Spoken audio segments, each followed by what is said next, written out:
Sì, appunto è un intergruppo che ha come obiettivo quello di portare avanti la battaglia per arrivare a fare il referendum per l'indipendenza.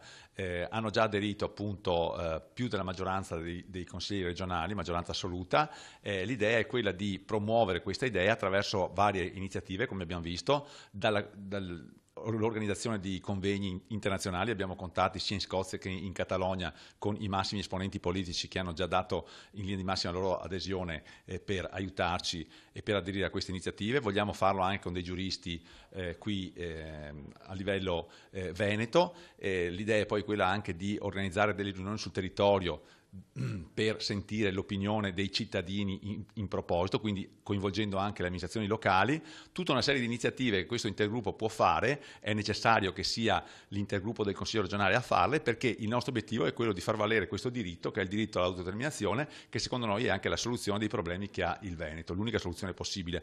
L'adesione è stata massiccia e quindi vuol dire che il tema è sentito già bene qui all'interno del Consiglio regionale. E noi non vogliamo fare la guerra a nessuno, vogliamo soltanto dare la parola ai Veneti, appunto il titolo, il nome dell'intergruppo è Parola ai Veneti, perché si esprimono sull'argomento, è un loro diritto farlo, hanno il diritto di decidere la forma di governo dalla quale essere governati, è il motivo per cui esistono le carte costituzionali, esistono insigni giuristi che dicono che in fasi come questa il potere costituente torna al popolo, ed è esattamente quello che diciamo noi. È giusto che i cittadini del Veneto si esprimono in questo argomento e poi serenamente ognuno deve accettare il responso del popolo, della comunità veneta. Questo è il tema di fondo e non riesco a capire perché ci siano delle resistenze in proposito quando si chiede soltanto un esercizio di democrazia.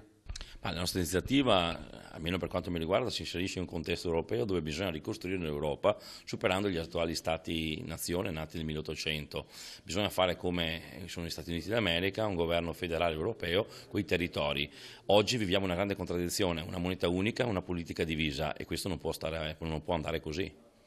Sì, infatti sono tantissimi veneti che pensano all'indipendenza come una soluzione e io ne sono convinto. Però per molti l'approccio è così un po' istintivo, un po' dettato dalla situazione contingente.